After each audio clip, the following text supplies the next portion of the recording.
Hello and welcome to Gabrielle Moskovitz to Into Motherhood. We are so excited to have you here. Thank you so much, Julie. I'm so excited to be here. Absolute pleasure. I'm so glad. I'm going to read your bio. Um, Gabrielle Moskovitz LCSW is the founder and practice owner of MomWell Therapy, a boutique private practice specializing in maternal mental health. Gabrielle is currently pursuing a PMH-C, which is a perinatal mental health certification from Postpartum Support International. Gabrielle is a boy mom of 3 and super passionate about helping women through the struggles of infertility, pregnancy loss, postpartum anxiety, and depression, and general motherhood stressors. Gabrielle combines many modalities to help clients handle all that comes with motherhood, the ups and downs, and Gabrielle also offers couples therapy and believes strongly in the importance of actively working on your marriage throughout the motherhood phase. That was awesome. Thank you so much, Gabrielle. It's Of great course. to have you here. So, should we just jump into it? Yeah, I was going to say, let's dive right in. There's All so right, much to let's dive talk right in. about. So, tell us a little bit about who you are and what drives you to do the work that you do. Because I think we got a nice taste of what you do from your bio. So, just tell us Sure. about yourself a little bit. Yes, so I'm Gabrielle. I live in Bergen County. I am, as we said, a boy mom of 3.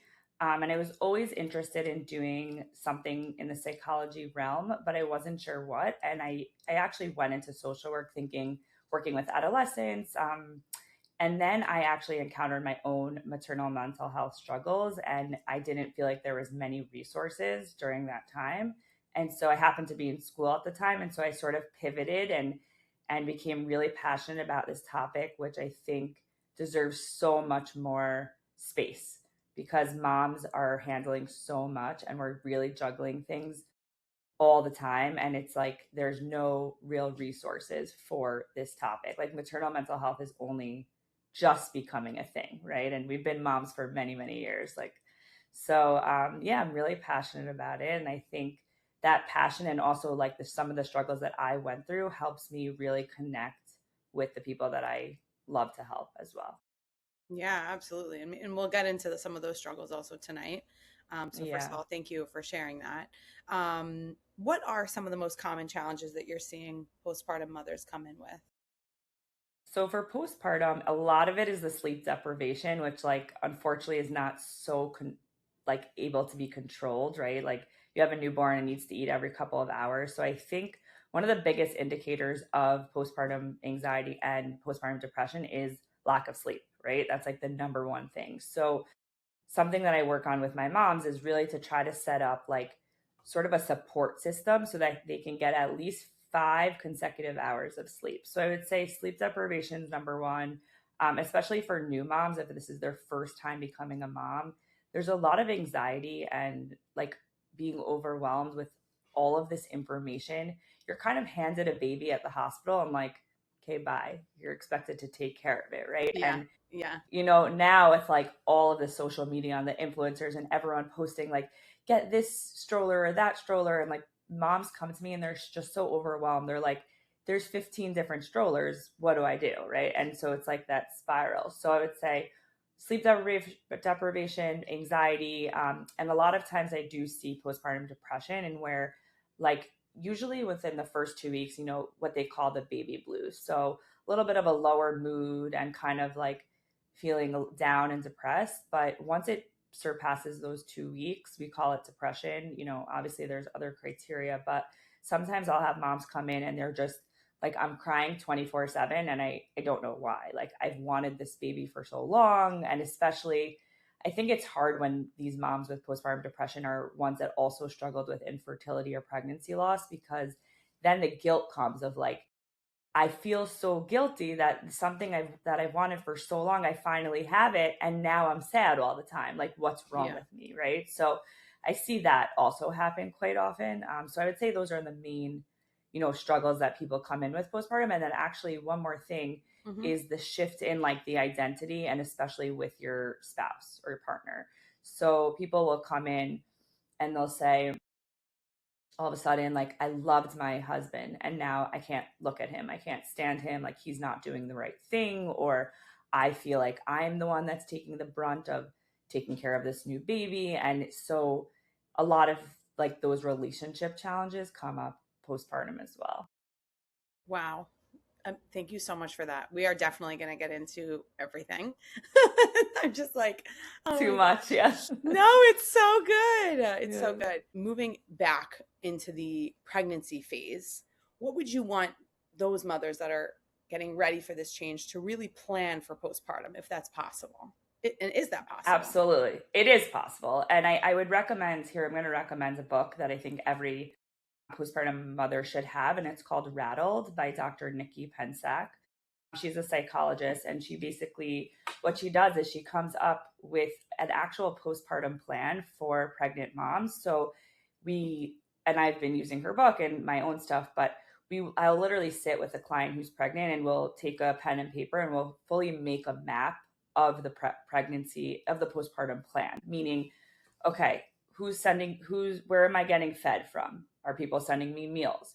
Who am I calling for support when I feel overwhelmed? What am I stocking the fridge when I'm pregnant or freezer so that when I have the baby, I have extra things in the house? How many walks a day is attainable for me to get out of the house? Once a week, I'm going to do a girls thing. Like every single thing can be mapped out where you're fully coming up with a postpartum plan. And I think the most imperative piece here is the sleep part. So that's when we talk a bit like about how realistic is it if that your spouse will take some of the night shift? Are they on paternity leave? Are they going back to work?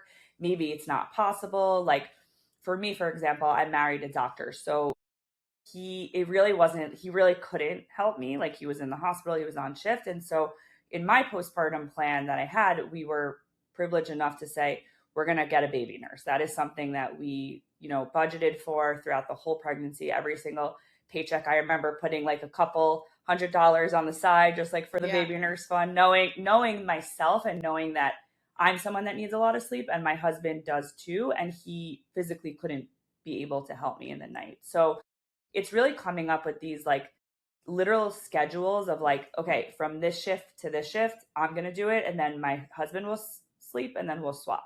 So really, really mapping out. And we usually have the partner come in for that session. Yeah. Wow. Or join on Zoom just to like kind of get everyone on the same page of like, this is what's going to happen when the baby's eating every 3 hours. This is what the schedule is going to be. So it's really putting in like your support system, making sure also what's really important. I'll have all my clients kind of have a psychiatrist like on like backup basically, right? Like finding a provider that like if something does happen and if there's a need for medication, they have somebody that they already vetted or know a friend that used, or I'll recommend some psychiatrist just to have like everything literally set up so that when they get home from the hospital, they literally have a document that says postpartum plan and it has all of the information, all the resources, and all of the numbers of everything that they might need. Wow. Gabrielle, how do they know to find you for this type of thing? How do they know to seek that out? I don't know if they know. That's what I'm trying to say here. I think like this is something that's so underspoken about, right? Like I feel like pregnancy in our society is so glorified almost. Like you're pregnant, you're glowing, everything's amazing, look at you, right? And then you're kind of expected to again like go home with like a baby that you have no idea how to change a diaper. You have no idea how to feed the baby. And I think there's so many struggles that come after leaving the hospital and the postpartum period. So that's why it's so important to like have a plan in place. And I think just like speaking about it, I don't think people necessarily know about maternal mental health. But I think we're moving in the right direction. Like there has been, Maternal Mental Health Month, and there's definitely a lot of organizations, but I think it's just important for all women to kind of have providers that understand women's health, because women's health is different than general. When you say have providers that understand that type of thing, are you trying to say that like OBs should maybe like flag that this type of service is necessary, or like so as something that something I've been working on like personally is to kind of educate pediatricians' offices, right? That's a number one thing too. At like let's say the newborn visit, you're going when the baby's a couple days old, then you're going every 2 weeks for the first few months. we're trying to get, by we, I mean like me and a few other colleagues are trying to kind of standardize that, like when you go in for your newborn visit, there's a screener that screens the mom for postpartum depression or anxiety. And there's what's called the Edinburgh scale. So it's like a 1-page survey. And they do give it out usually at the 6-week postpartum checkup at your OB. So most OBs that I've spoken to already do that. The problem is, what happens next? What happens if somebody scores really high? Doctors are not so sure of like, then what?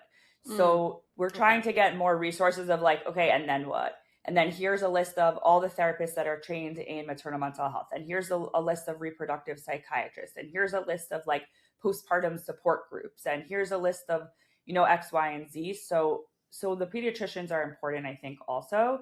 Yeah. Just because they see the moms often, right? You're going in the beginning for many, many appointments. So we're trying to work with that in like the Bergen County area. Like it's going to take obviously time, but I think just like being able to screen for these things is the first step, right? In getting the help that you need. I'm smiling because I'm going to give our pediatrician a shout out. Good. We go to Pediatric Healthcare of Long Island. And Dr. Halpern is awesome, but I'm laughing to myself because I say sometimes that the pediatrician is for the baby, but it's also for the mom.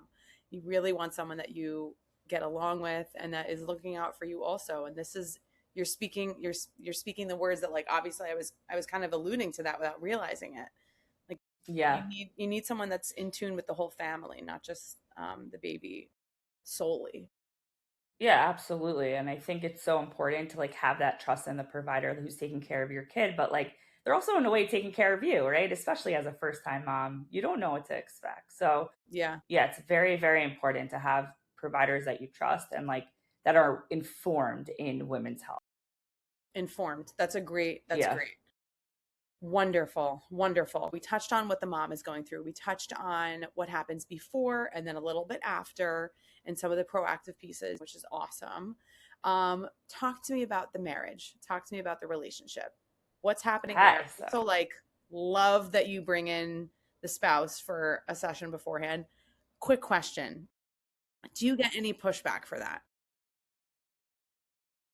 Only once actually. So like not really. No. Like, are they ever like kind of offended? Like, why don't you think I can, Yes. So I also do couples therapy, and I think this is similar, meaning like, so when I do bring the partner in for the postpartum plan, there's no real pushback because it's kind of like, we need you here to create a postpartum plan for your wife. It's more like putting it back on the wife, right? But when we do couples therapy, it's sometimes we get a little bit of like that pushback of like, well, I don't need couples therapy. Like, why? Like, is something wrong with the man? Like, there's a lot of stigma about couples therapy in general, but let's back up for a second. I think to note, your relationship changes when you have kids. It's like very apparent, right? Because you're used to only being each other's priorities. And then you have this new baby in the mix who demands a lot of attention and a lot of resources, right? And so there's just less time for one another. And so there's so many things that you can do to kind of reconnect, but some of the things that I do personally and like I'll tell my clients to do, so there's like maybe 3 or 4 things. So number one, regular routine date nights. When I say date nights, they could be date days, they could be date coffees, one time a week where you're sitting with your partner for minimum, I would say 45 minutes with no phone, where you're connecting without your kids. So if it doesn't need to cost money also, I think there's like a misconception with that. Like you can sit on the couch with a glass of wine or a seltzer, your phone's in a different room and you're playing a card game or you're just connecting. You're playing a board game, you're playing a card game, you're watching a TV show together and you're discussing it after. Like just really connecting where there's no mention of like the daily duties and the tasks that need to be done. Because I think a lot of that becomes the main focus of the conversation. Did you empty the dishwasher? Did you pack the kids' lunch? Did you take out the trash? Like things like that. And so that's something that I basically like require. I mean, I can't actually enforce it, but like require for all my moms, like setting aside that time. And then something that I do personally and I found really helpful is once a year we go away for one night, even if it's just one night. And of course that requires logistics and planning and help and family help and all of that. But it's just so important to sometimes leave your environment and like the environment with the chaos and the kids and the mess and sort of again reconnect as a couple. So that's another thing that I definitely recommend. And then lastly, something that I also love to do is, aside from the date night, doing weekly check-ins. So for me, I do it on Shabbat because we're not really on our phone. And so Shabbat afternoon or evening when the kids are sleeping, my husband and I will sit down and we'll kind of check in like, what, like, how was this week? Was there something that I could have done was there something you needed from me this week? Or how could you have felt more loved this week? How could you have felt more supported? Questions like that. And so I've personally found that really helpful because it's like a designated kind of check-in time as opposed to, dropping something here and there, criticizing one another. Like it's easy to do that because your partner is your safe person. And I think that's, at the end of the day, it's really important to like come back to when you're criticizing your spouse, it's also coming from a place of like, you can trust them and you can say anything you want.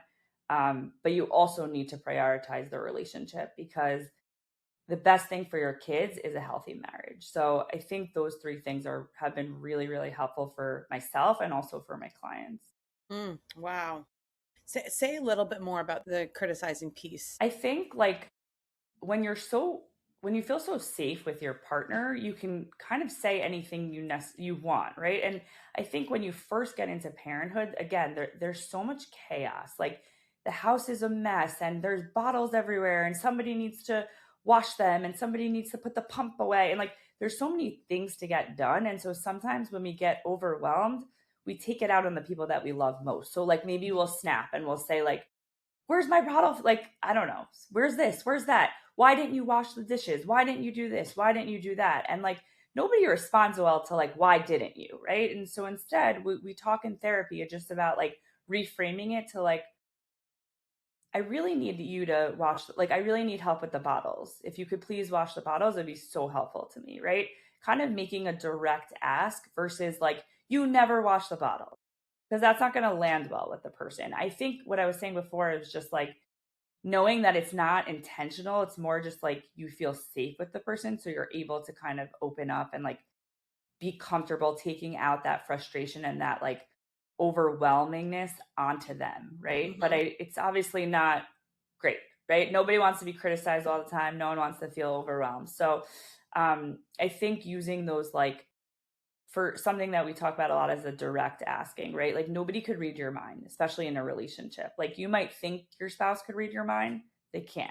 So if you don't ask and then you get upset, right? And then it's like that resentment, that piece that kind of harbors and harbors and harbors. And then it's like an escalating thing as opposed to just saying like, I've really noticed that, when I come home from work, all the bottles are left in the sink. It would be so helpful to me if when I come home, that's one of the tasks you do before I get back or whatever, the task is. It's just asking because they might not know. And like, yeah, they might see the bottles, but it might not register that like they have to wash them. So sometimes people need a little bit more direction and that you can't expect that your spouse is going to read your mind all the time. Yeah, thank you for that. Very helpful. It sounds like you have some proactive measures that moms can take in terms of communication with their spouses. Can you talk a little bit more with us about the impact on marriage? I don't even know specifically like a question I want to ask. I just know that I want to hear you talk more about it. Yeah, so I think it's a huge adjustment, right? Like you're used to being the two of you in the unit and now you have this third person. So just like without any other factors, it's an adjustment, right? And so something that comes up a lot with my moms in general is like that feeling, especially when your kids get older, like when your babies are crawling or you're walking or you have like, toddler kids, like they always say this phrase of like they feel touched out, right? So what does that mean? It's like my kid is constantly grabbing me, mommy, mommy, mommy.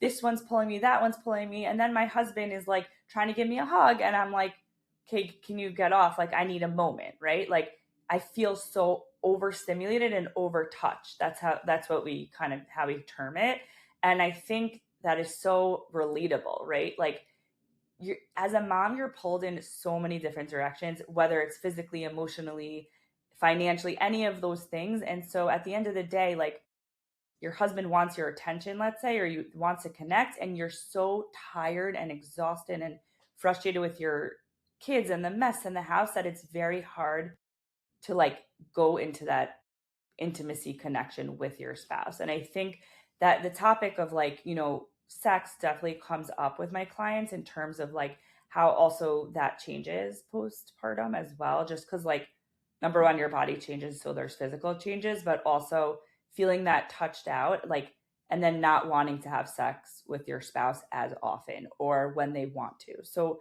that's something that we talk about a lot in therapy. And I think, all of the preemptive stuff of like, for women, a lot of the times emotional connection comes first, right? So that's where we work on like, how can you connect with your spouse emotionally? And then the physical part hopefully will come afterwards.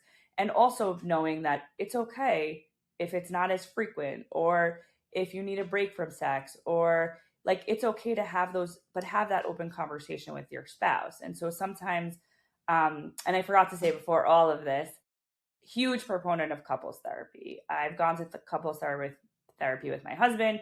We did it for 2.5 years. It completely changed the way that we communicate. And all of these things that I'm mentioning, I got from my experience with couples therapy, right?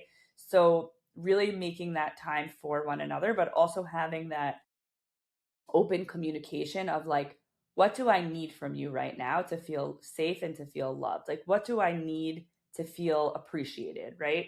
And so sometimes for me, like that looks like I need a night by myself, and that's okay, right? Like I want to read my book, I want to take a bath, I want to light a candle, I want to listen to music, and I kind of just want to like be.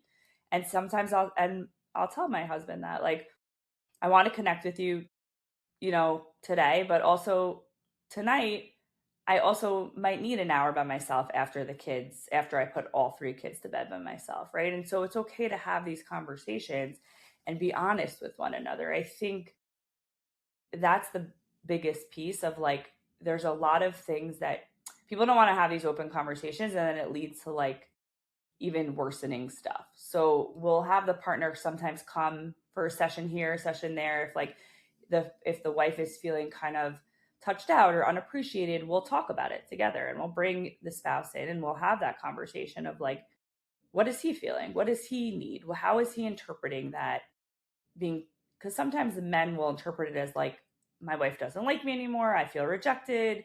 I don't feel loved. Like, they were used to being the priority. Now the baby's the priority, especially if you have like a nursing mom, right? So I think it's having those conversations and bringing the partner in and really discussing it and delving into it and seeing like, how can we connect emotionally, which will in turn hopefully lead to like that physical connection. But also knowing that like everything is different when you have kids, everything, your marriage, your body, everything, right? And I think just knowing that is really helpful for some women, and just having that knowledge. Yeah, absolutely. That's really interesting to hear from the men's perspective. Like, what kind of things are they coming in with that they're, feeling a certain way about? And valid. Yeah, valid. Talk to us about TIPP, TIPP. Sure. So let's back up for a second. So I think it's important to kind of, the TIPP skills are a skill that I teach my moms, but it really comes from that place of feeling overstimulated and overwhelmed. So the example I give is like, let's say like for me, I have 3 kids, right? One is screaming for me, one is throwing his brother something. Like there's so much noise, and like you're just feeling this like overwhelming need to almost like combust. Like what's going to happen? I'm going to yell, or I'm going to scream, or I just got to get out of here. Like it's very stimulating. So in order to kind of bring that energy down and like calm ourselves, one of my favorite skills is called the TIPP skills. And those are from DBT, which is dialectical behavioral therapy. And so it's a skill that I teach all my moms, and I use it myself. And it's an acronym. So TIPP. So T stands for change the temperature, T for temperature. So I'll tell my moms, you can either change the temperature to warm or cold. So how do we do that? Like this, a glass of ice water. I constantly walk around with a glass of ice water. I prefer to change my temperature to cold. I'm that type of person. But some clients will walk around with hot tea, or they'll take a hot shower, or they'll step outside if it's warm outside. I'll tell moms, like, they'll go in their freezer, they'll take an ice cube. When all of this is happening, you do it. You take an ice cube, you rub it on your neck or your forehead, whatever, just to kind of cool your body temperature. Yeah. And cooling the body temperature actually increases your oxygen flow and makes you calmer. Like it helps your nervous system. So that's the T in TIPP. And then afterwards, sometimes it's not realistic to do all these steps. So the T is like the most important one. I think if you're like in the midst of it, you can just grab something. You can always get a glass of water. You can always splash cold water on your face or warm water. And then I is for intense exercise. So that's where like you'll do, I don't know, 20 jumping jacks, or you'll run in place, or you'll do a push-up, and to kind of get your heart rate up. And then you follow that by progressive muscle relaxation, which is kind of when you clench your body parts, like you clench it really tight for 10 to 15 seconds, and then you immediately let go for 10 to 15 seconds. And you can start with your forehead all the way down to your toes. And so I've found that one really helpful also by itself. Like, let's say you're on a work meeting or something and your boss says something and you're feeling triggered, like you can scrunch your toes in your shoe. Nobody will see that, right? Even if you're in person, and you can scrunch for, 15, 20 seconds and then let go. And so that holding in and letting go is really helpful also for the nervous system. And then the last P is with paced breathing. So paced breathing is kind of like when it's a uniform breathing. So we'll talk about box breathing, which is like when you breathe in for 4, you hold it, you breathe out for 4, and then you hold it. So it looks like a box. Or you can do the, 2-4-6 breathing or 2-4-7 breathing. You can do just regular deep breaths. There's all these kinds of like paced breathing exercises you can find online. But each of these skills, the TIPP, they're all very effective, even doing one of those at a time. So again, recommend starting with the temperature first. For me, that's the most helpful, but they're all helpful. And so when you do it in order, it just shocks your nervous system and you just feel immediately calmer. So I think that's something that I usually teach it on like session 2 or session like after the intake, because I'm like, this is something that we all need as moms. Like as fast as possible. Let's just jump. Yeah. Absolutely. Wow. I want to do the breathing with you for a second. Can you show me the box breathing? I literally have done it before, but I want to do it again with you though. I just want to remember. Sure. Okay. So it's like a box, right? So we'll like inhale for 4. So hold it for 4.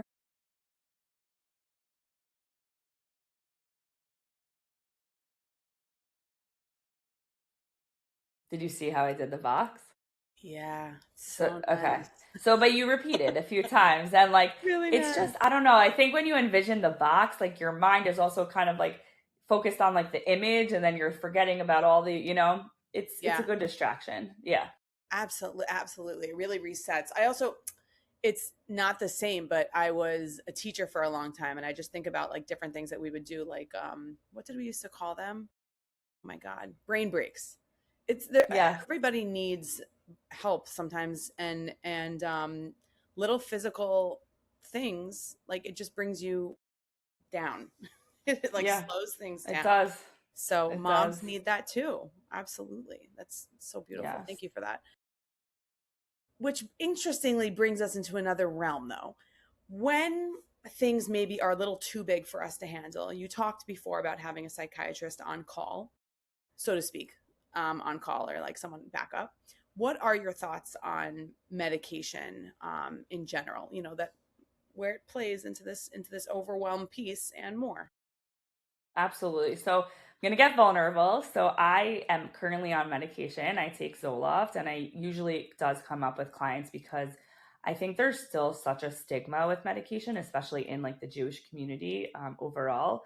And so it's something that I personally fought for so long. I'm like, I don't need medication. Like, I'm a therapist. I'm good. And then, it took a certain breaking point for me to be like, okay, let me try it. And it completely changed my life. So I'll tell people this just to kind of get that perspective as well. If you're struggling with anxiety, like what the medication does, and I like to use this metaphor, it's like envision a radio, right? So all your thoughts are the radio, right? And it's the radio when you're anxious and you're feeling overwhelmed, like let's say it's on out of 100, the volume's like on a 90, right? You're constantly ruminating the thoughts, like it feels like there's a radio playing in your head over and over and over of all of these spiraling thoughts. When you take the medication, the radio is still playing, right? But it's like you don't realize it because it's maybe like a 5 or a 10 volume. So it comes and goes and it's like staticky, right? Versus being constantly at a 90. So that's how I like to share medication. And I think it's in my experience professionally, the clients that do the best are those who are in combination of medication plus therapy. So there's no, like, we're so quick to be like, okay, you have strep throat, take an antibiotic. Why are we still so resistant about taking medication, right? It's something that there's a chemical imbalance in our brain and we need that chemical, so we take it, right? If you had diabetes, you would take insulin, right? It's the same exact thing. And so I think kind of reframing it for people, and yes, talking about side effects and talking about why are they hesitant to do it. But I do really fully believe in medication, just like from my own experience, but also professionally seeing it in the clients that do the best, I would say, are those who are taking medication and coming to therapy consistently. Like having their, yeah.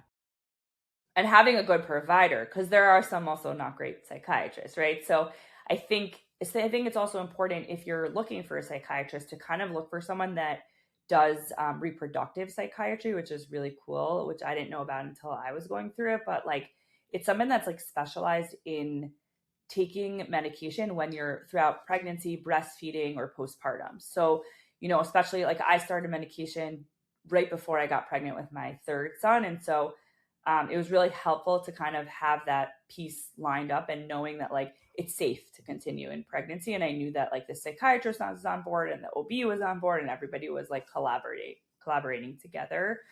So yeah, I'm a huge believer in medication. I think it can really, really help somebody kind of calm those thoughts that are like constantly spiraling. And what I always say is like, why do we need to suffer all the time, right? Like there's help, right? There's active help. And so finding that right psychiatrist and like the therapist and getting on the right medication is so Yeah. life-changing for people. It really can. Yeah. Absolutely. If you don't mind continuing with the vulnerability, if you could just tell us like one or two challenges that you're experiencing yourself as a mom with your kids. If you have like a practical example even and people, can relate to and how Yeah, you help sure. yourself. So I think for me, I am like I like things neat. I like things a certain way in my house. So everything's like in order. And I think having three boys, like 7 and under, it's like very chaotic. Everyone's throwing things, everyone's like wrestling on each other. And the noise feels very loud. And it's like, I don't want this one to get hurt. And this one's throwing something and it's going to knock down the light fixture and this one and that one. And I feel myself like, it's almost like I call it like a bubbling anger. It's like bubble. It's like envision like the boiling pot, right? And like when you're making pasta, and then like how it like boils over sometimes if it's too high. So like you're like, no, it's coming and coming and coming and coming. And so my first thing that I'll do is I'll run to the freezer and grab the ice cube to like calm myself down. But I would say like for me, it's like the noise of like the yelling and the wrestling and like that is very overstimulating for me. And so I know that. And so something that I'll do is like right before my kids get home from, school or camp, I'll take 5 minutes where I'm not on my phone. Like I know they're coming home, let's say at 4, let's make it up. At 3:50, I will sit for 5 minutes without a phone and I will do some sort of like breathing, or I'll read my book to kind of like mentally prepare my own self for like this chaotic time that there's coming in 10 minutes. And so it's like me taking care of myself for 5-10 minutes before I know that the chaos is going to start. So that's something that I find really helpful. And when let's say I'm coming home from work and my kids are already home, sometimes I'll sit in the car for like one extra song before coming in, just to kind of like decompress from the day. and from like, you know, the heaviness of being a therapist and like just my own stuff. And I'll pull into my garage, I'll put on like my favorite song, you know, 3-4 minutes, breathe, like close my eyes a bit, and then kind of ground myself before walking into like what I know will be a chaotic evening. So those are two things that I find really helpful. Yeah. Wow. Thank you so much. So, can you tell us a couple hot takes? I know you have some. Sure. I have lots. Tell us whatever you want. We're here for it. Sure. So I think number one is that like hot take care of yourself before anyone else. I think it's a hot take in terms of like we're taught, I feel like from a young age, like mothers are supposed to be martyrs and, you know, take care of everyone around them. And like, you know, we're supposed to work, but we're not supposed to work. We're supposed to be home, but we're not, like, you can't really win as a mom. And so True. my hot take is like, take care of yourself before you take care of anyone else. And how I explain it to people is like on the airplane, what do they say? Put your own oxygen mask on before helping others. So, if I have to decide between taking care of myself or like, you know, a child related task, I'm going to prioritize myself. And it took me many, many, many years of being a mom to get here. So I don't want like, it is a hot take, but it does take time to like fully get into that mindset. So that's number one. Yeah, that sounds like that comes with experience. That sounds like that comes with a lot. Some seasoning. Yeah.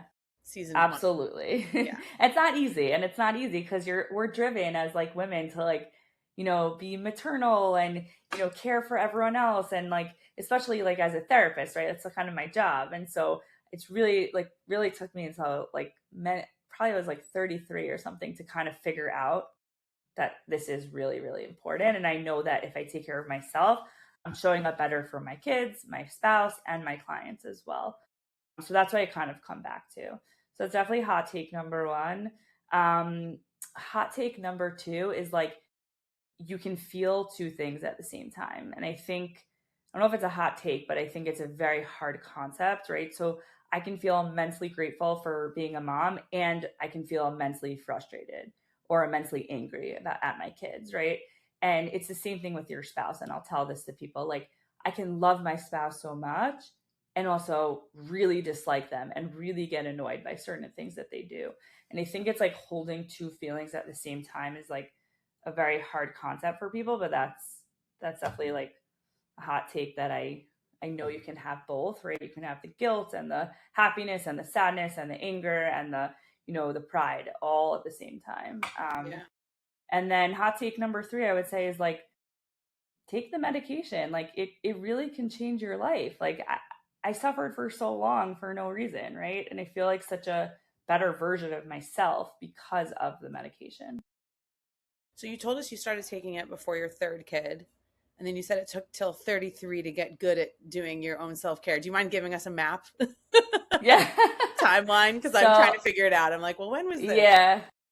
So I actually started taking it, and this can probably lead into like other topics, but I've experienced like 2 pregnancy losses, and it was after my second pregnancy loss that I kind of was in like a deep depressive state, which I had never experienced before. What was interesting was that it was postpartum depression. I just didn't have the baby, right? And nobody talks about that piece.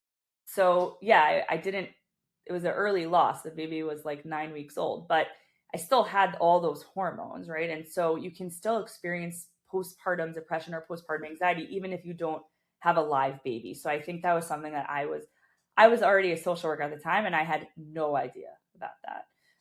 And so like that piece, like really was like enabled me like to, I'm like, I need to start taking the medicine. Like it was affecting me at work and at home. And just like, it wasn't, I had 2 little kids, like it wasn't fair to them. And so that really drove me to take the medication. But that was when I was 31. So, or 30, almost 32. So it took me like, when did you have your first baby? I was 28, 2019. Yeah. So, yeah, I took the medicine and like it took me time to like, that was, I think when I started, like maybe even taking the medication was the first step in like putting myself first. Cause I was like nervous of the side effects and all these things. But then I was kind of like you have to do this. You have to do it for you, and you have to do it for your family, and you have to do it for, for everything. And so it takes time. Like, these are all the things that I'm sharing here are not easy. None of them are easy to do. And I think that's like important for everyone who's listening to understand. Like, I might be saying, do this, do this, do this. It took me many, many years, and I still am actively working on these things, right? It's not like a checklist. So you have to actively work on all of these things individually. Yeah. I think your hot take in terms of like taking care of yourself, it actually is a very hot take. It really is, because I don't know if it's just in our community. Like, I don't want to be like, oh, in the Jewish community, this, and like maybe other communities struggle with the same thing. I don't want to just say like put it on us, but it is really challenging. Like, the woman takes care of a lot. The mother takes care of. Yeah. There's like Shabbos, there's your job, there's the kids, there's the home. Like, there's just so many things. And many of us are working. Yeah. I would say majority of us are working usually. So yeah, absolutely. And I really think the mental load list. Not to say if someone is not working that they're not like that they're not handling a lot either. I'm just speaking from my own experience, honestly. I can't speak to that, but it's a lot. So I guess practically you give tips to cope as well as possible in all of these scenarios. Yeah. It's really hard. Also, this is something that I've done personally, and I also found it really helpful. And this is based on like another book that I read that's called Fair Play by Eve Rodsky. So she talks about dividing the household tasks, right? So with your spouse. So there, as you said, there's so many things to do throughout the week. Like, forget about Shabbos even, just like who's going to take out the garbage, who's running the dishwasher, who's going to pay the bills, who's making the doctor's appointments, who's doing the camp forms. Like, there's a million things, right? So she actually has these cards where like she wrote down every single household duty on a card.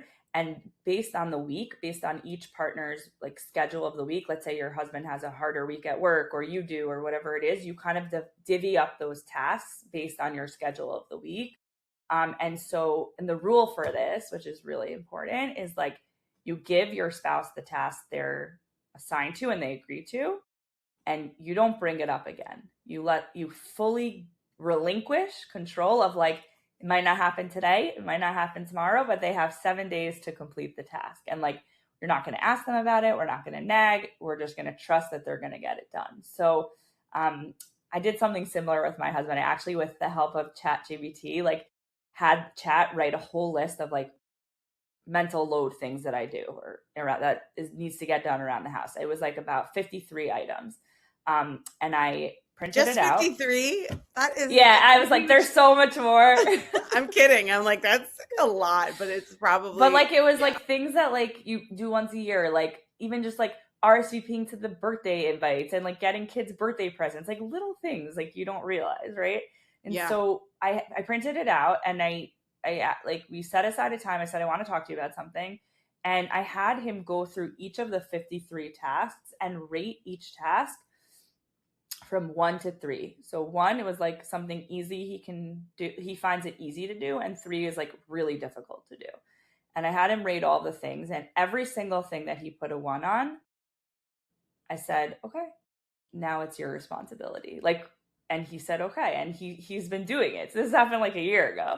And so I thought that was like really helpful, because it's like almost empowering the other, like the spouse, to like do something that's not so, because what's a 3 to him is not always a 3 to me. And what's a 3 to you might be a 1 to him, right? So for an example is like, I don't like dealing with like the garbage situation. So for me, that's a 3. Like, I don't want to take out the garbage. I don't want to roll it back and this and that.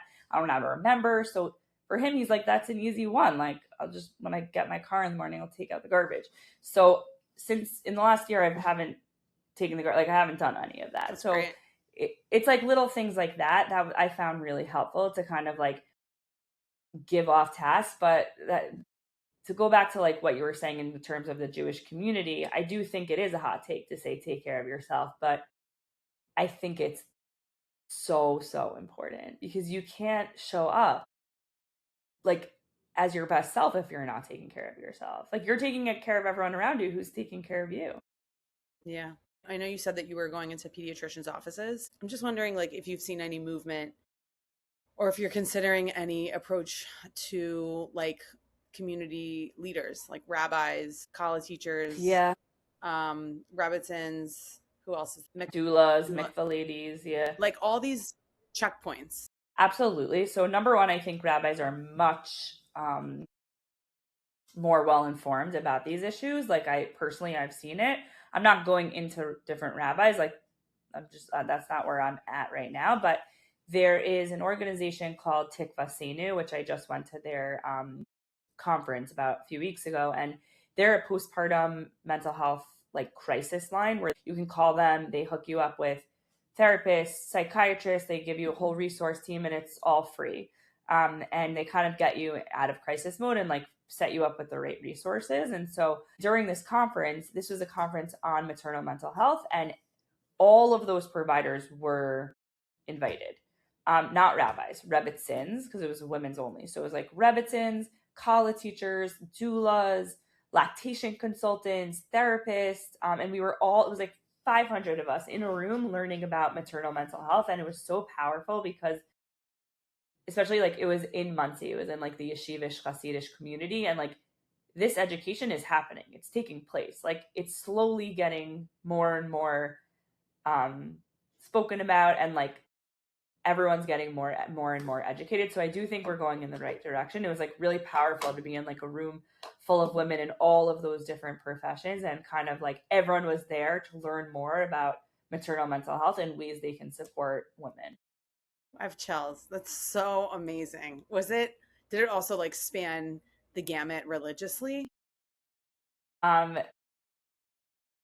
Mostly like Hasidish yeshivish, like, and then Okay. like me and a few other modern people, but nobody, like one person wearing pants basically. But yeah, it was, which I thought was even like more powerful in a way of like opening it up to communities that like don't even necessarily have social media or smartphones, and like I was so impressed. I met like a bunch of therapists who are like practicing in Monsey, and like really just wanted to learn more about this topic, and like, you know, impressed also with like the college teachers that came, and they're learning from a psychiatrist and a therapist. And like we spoke about postpartum psychosis, like really, really heavy topics. Yeah. And everyone chose to be there to learn how to like educate and be there for other women. And it was like so powerful that it was like women learning about women. How do we help other women? So nice. Oh, that's amazing. It's like more than nice. That's powerful. Yeah. Yeah. It's my second year going. So yeah. Wow. So I really recommend it. Yeah, for sure. So I'll put like a trigger warning on the episode, just because, if you don't mind, I want to veer into a couple of topics that, you know, we spoke about beforehand. Sure. And I hope you're doing okay, like with time wise. I really appreciate your time. Okay. Thank you so much. Fine. Yeah. I know you could talk about it a long time, and I could ask you stuff for a long time. So, so let's keep going. Let's do it. Can you, just give us a little bit more information, whatever's comfortable, about secondary infertility and losses in general, wherever you're comfortable going in that direction. Yeah, I'm pretty open book. So, in 2019, I had my son, Noah, our first. And before I had him, like at my regular OB/GYN appointment, they mentioned like, oh, by the way, I think you have PCOS. So before you even try to get pregnant naturally, we're just going to prescribe you Clomid. Like, people with PCOS, which is now actually called PMOS, like they don't always ovulate. And so sometimes they have a harder time getting pregnant. And so instead of you waiting like 6 months to a year, like you'll take the oral Clomid and we'll see what happens. And, you know, the first month it worked. Pause for a second. Just tell us, PCOS. It's polycystic ovarian. They changed the name now recently. Now it's polyendocrine metabolic syndrome. Oh, okay. Yeah, they completely changed the name. Okay. And what happens? Yeah. So it's a syndrome of your body, and like there's many different things that can happen. But one of the main things is infertility, also insulin resistance. People gain weight, they have acne, they have facial hair. Like there's a bunch of different very unpleasant symptoms. none of which I really like. It was a kind of a surprise to me when I got diagnosed with it. But it was helpful because he was like, why would you don't need to wait? Like, we'll just give you this oral pill. You take it on day 5 of your period and hopefully it works. And it worked on the first month. So great. I had my son, Noah. And then when Noah was about 1 year old, we decided like we were ready to try for another one. We went back, we took the Clobin medication, again, the same dose, same doctor. And it wasn't working. So we upped the dose, wasn't working, upped the dose, wasn't working. And then the doctor said we can try letrozole, which is another oral pill to help ovulation. So I took that for a few months. It wasn't working. And then they basically said, like, you should go see a reproductive endocrinologist, which is a fertility doctor, because we don't really have much more we can do for you. So that was like a very scary moment, just because, like, it's scary to, like, see what, and I thought I knew what, like, I knew the diagnosis. I wasn't sure why something that had worked like a year and a half prior wasn't working now. So we did go to RMA in New Jersey, and we did a whole infertility workup, which was like, I think just like very physically and emotionally taxing. We had to go in for like early morning monitoring and blood work, and it was a lot, and especially with like a 1 year old at home. And so we were going to be doing a medicated cycle, which meant that like I would be doing a trigger shot of Clomid and then timed intercourse and like with like monitoring. And right before we started that, I got pregnant. So we were like, oh, great. We don't have to do the treatment. And unfortunately, when I was 9 weeks pregnant, I had been discharged from RMA, went to my regular OB just for like a routine checkup. And there was no heartbeat, but I had already seen the heartbeat a few times. So it was like very, very shocking. And like there was no physical symptoms of a miscarriage. So I happened to be alone in the appointment. So I called my husband and he was like, are you joking? Like he really didn't believe me. It was a very, very hard time because like we were trying to get pregnant for at least 9 months at that point. We finally got pregnant, and now all of a sudden, like we weren't pregnant anymore. And so I had a DNC, which was fine. It was like just surgery. And it was very, very hard to like recover after that. I think emotionally, not physically. But thankfully we got pregnant a few months later and we had our second son, Caleb. So, it was very, very hard to experience that loss. And I think with loss, like nobody really knows what to say, right? So some of the lines that I got that I would recommend for our listeners to not say was like, oh, this is just a blip in the road, or oh, your baby must have been really sick, so like it's better now than later, or oh, you were only 9 weeks pregnant. Like my friend was 28 weeks pregnant when she lost her baby. So it's a lot of like justification, right? And like it felt very invalidating. Like all I wanted anyone to say was, I'm so sorry. That's it. There's nothing else to say. I had some really good friends who like sent us dinner, or like some of my friends sent me a candle or cookies, like little just things like saying, thinking of you. But it was a very difficult time. And then we had Caleb, and it was a very complicated pregnancy, which we may or may not get into, but it ended up with like an unexpected C-section, which was very, very hard to recover from physically and emotionally. And after I had Caleb, I said, like, I'm never going on birth control again because it took me so long to have him. And my OB actually said at the time, he's like, I'll see you in a few months. And he was right. So we got pregnant naturally. Like Caleb was, I think, 3 or 4 months old. Like it was very, very, very unexpected. That was after a C-section. After a C-section. It was like very unexpected. And when I went to the doctor, and he's like, oh, you're for sure need another C-section. It's like, they're going to be like 13 months apart. You can't, it's too close together. And he was actually even worried that like, it was so close together that like the C-section scar, like it was a little like anxiety provoking, but it was going to be okay, hopefully. And I remember being so shocked at first, but also like, just like grateful because I knew I wanted 3 kids. And I'm like, it took so long. Like maybe this is like, just like a gift. I should just be happy. And then, went to the doctor, saw the heartbeat multiple times, and then ended up having like a natural miscarriage where like I saw it in the toilet type thing, which was like very traumatic. especially because I didn't want to be pregnant. So I think that was the harder piece. It was like, I didn't ask for this, and now I'm having a second loss on top of it. And I remember actually when I went to the doctor before I miscarried, I wasn't nervous about this pregnancy because I was like, oh, I already like had a pregnancy loss. Like, it doesn't happen twice. It happens once. Like, everybody has like a miscarriage. Like, I don't know. That was like my justification. So it was very, very shocking. And, I ended up in the ER by myself on Shabbos. It was like a whole thing.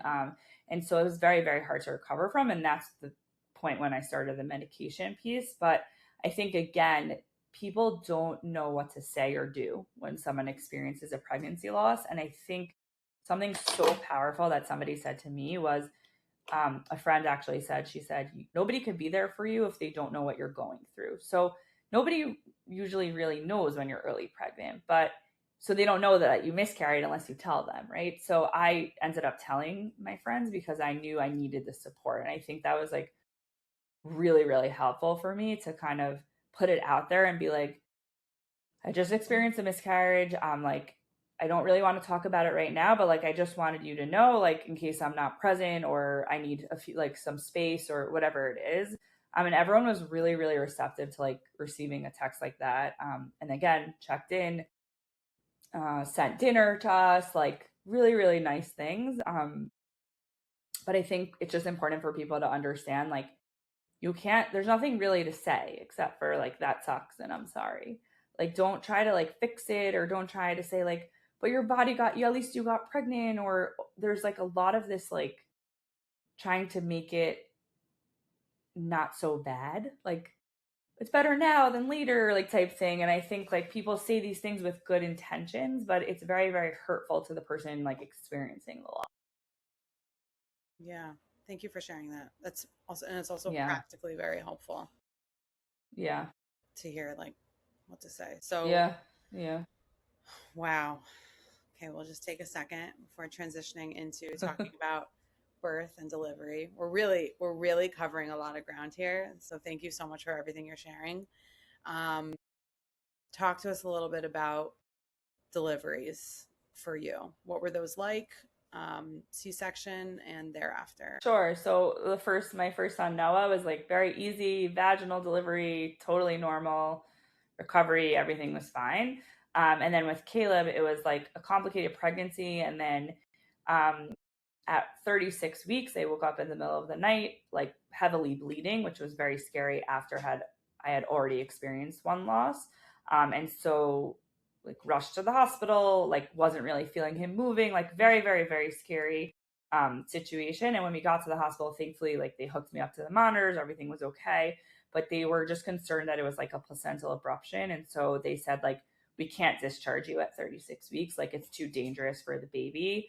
We have to induce you. And so they broke my water. They induced me at 36 weeks. Like, it was one of those, like, in the middle of the night, like we were at my in-laws on Pesach, like ran to the car, didn't wake anyone up. My 2-year-old was sleeping. Like, it was just one of those like chaotic times. And I ended up having him the following day. And in terms of like the C-section, there's a lot more to the story, but like the doctors sort of mismanaged me. And like when they induced me, they didn't necessarily do like all the things for induction. And so I wasn't dilating very much. And then the doctor said to me, he said, I'm going home in like 20 minutes. So like you can wait it out and labor overnight, but like some other doctor will be in the morning. I know you don't like her so much. So like you might want to do a C-section. It was more like coercive than that, but I'll say it like that. And, oh my gosh. And also like, I don't know, I was like hooked up on medication. I didn't know what I was doing. So we did do the C-section. Okay. And I think for someone that had already had a vaginal delivery, in general, C-sections are traumatic, right? You're kind of on the table. You can't see what's happening in front of you. It's an operation. Like, it's legitimately an operation, and it's so fast, right? Like with like the vaginal delivery, the first one, like it's like 45 minutes of pushing and then things slowly happen. But like with the C-section, I remember it was like 8:15 at night that like the doctor was like, I think you should have a C-section. And like Caleb was born at like 8:48. And that was like from the time they like decided, consented, got me to the OR. Like it was like, it's very, very fast. And I just remember like lying on the table and like shaking. And I think C-sections are very traumatic in terms of like, it's out of your control, right? Like you're not pushing, the doctor is opening you up and like cutting you open. And I think when you have a vision of how you want to give birth and it doesn't necessarily go according to plan, like that's grief for someone. And so for me, it felt like this like grief of like, I knew what it was like to have a regular vaginal delivery. And now I remember post C-section, like I couldn't get out of the bed. I couldn't stand up. Like it was so physically painful. And it was also just really hard because I had a 2-year-old at home. And so I couldn't lift him and I couldn't, I'm a doer. So like I couldn't drive for 6 weeks. I couldn't bake things. I like to like cook and bake. Like I couldn't take things down from my counter. Like I had to be very, I was physically limited. And I think emotionally it was very hard because my recovery was slower. And so like emotionally I felt slower. Yeah. And so, yeah, I think it's so interesting because I've done research on this and like there's a much higher incidence rate of postpartum depression and anxiety in people who get C-sections. And I can kind of see why, right? Like it didn't necessarily, unless you like plan a C-section, it didn't go according to plan. There's elective, which is like fine. It's a different conversation. But like, I think for majority of C-sections, it's nobody necessary, unless you're, it's your baby's breech. Like most people envision going to give birth and like having a vaginal delivery, especially if you had already had one, right? So you know what that's like. I think that was the harder category. piece. That's very interesting. Sorry. Go on. Yeah. So yeah. Wow. So that was my C-section. It was very, very hard. Yeah. That was my second son, Caleb. And then for Avery, the last, I was very adamant about having a VBAC just because I knew what vaginal delivery was like and I knew what C-section was like and I wanted the vaginal. And so I ended up switching practices and going to the city to shout out Dr. Fox. He's the best. And that practice. And I had the easiest, like chillest 3-minute pushing delivery. No way. 8 pounds, 11 ounces, like 2 seconds. Like he flew out. So it was great. It was like a great ending. And then my husband always jokes, he's like, let's end on a bang. Like no more kids. Like we got the VBAC. We're good. Wow. But yeah. Can you tell us what that's happened, our family. if you feel comfortable? Yes.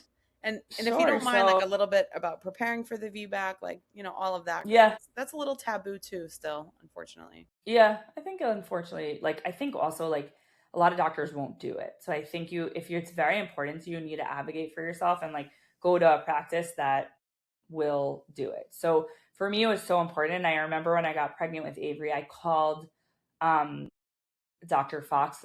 He's like a family friend. And I said, like, can I stay in New Jersey? Like, I was living in New Jersey at the time. Like, can I do a VBAC in New Jersey? And he was kind of like, you're a very complicated case because, like, you had the placental abruption and the miscarriage. You got to come to, like, you got to go to a New York hospital. Like, you have to. And so I said, okay. So I schlepped to the city every couple weeks. I ended up having, like, gestational diabetes with Avery as well, which was not fun. And because I had PCOS, they test you at 14 weeks for diabetes.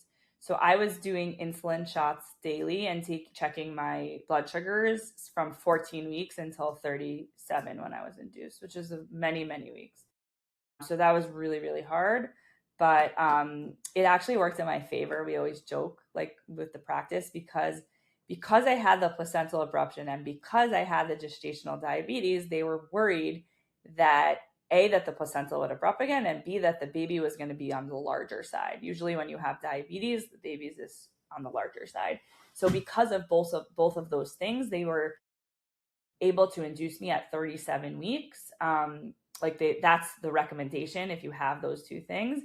And so and they think like that's why the VBAC was so successful is because he was 8'11" at 37 weeks. So like it would have been like, yeah. So, and you did well with induction. 1 second though, they confirmed that before the C-section that the bleeding was due to placental abruption? So they didn't confirm. The practice I went to was horrible, and like they actually told me it wasn't a placental abruption at the time, but Dr. Fox has privileges at Inglewood Hospital, which is where I delivered the C-section, and he read my chart and he was basically like, "You're not heavily bleeding after like 32 weeks. It's considered a placental abruption." So it kind of like reframed things. So it ended up working in my favor, meaning like they induced me on the earlier side at 37. And this induction was a world's difference from the other induction. I know. So like, what did they do differently? So for the last child, Avery, they did like protocol induction, which is like inserting a balloon and to like dilate your cervix. They didn't do that at Inglewood Hospital. They literally just broke my water and gave me Pitocin. But like the balloon opens up your cervix, and like there was just like very methodical steps that they did. But they can't do side induction for VBAC. Yeah, right. And you still did well. It's amazing. Yeah. And so I don't know. I think it was also just like my body knew what to do. Like I had done it before. But I think in terms of just like in general with VBAC, I think it can be, you can choose not to, right? Like I totally understand why somebody would choose not to, but if you choose to do VBAC, I think it's really important to like know that like it might not work, right? So I kept like telling myself the whole pregnancy, like I'm schlepping into the city, I'm paying for parking, I'm like taking days out of my like work to like go do all these things because I'm gonna have a VBAC. And then I remember one appointment, they were like, your baby looks really big, like it's not looking good, like you probably will need a C-section. And I was distraught. I'm like, this is terrible, it's hysterical.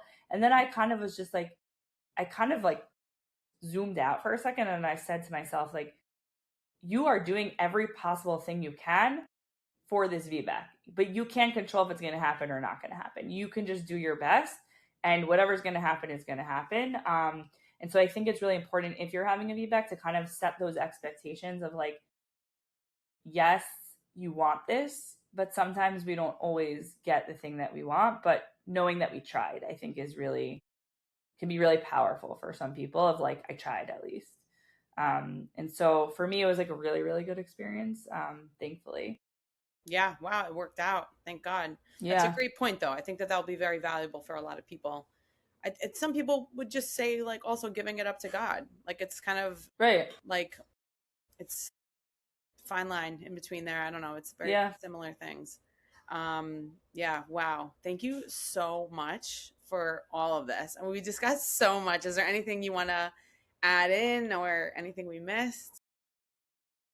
I just think like to end on the note of like what I like to always say, like women are superheroes. We're amazing. I think we need to give ourselves so much credit, especially as moms. Like we're constantly juggling 100 million things at once. And like take a second, like if you're listening to this episode or whatever you're doing, like take a second and just kind of acknowledge yourself and like how proud you are of like all the things that you can do, right? As a mom. You can work, you can be a spouse, you can be a daughter, a sister, a partner, like a friend, you know, a million things. And like, I think women are just incredible, and we go through so much with our bodies and our mental health and everything. And like, at the end of the day, we are amazing. So I think just ending on that note of like, I always say, women are warriors. We've gone through it all. Absolutely. Thank you so much, Gabrielle. This was wonderful. Thank you for having me, Julie. Absolutely.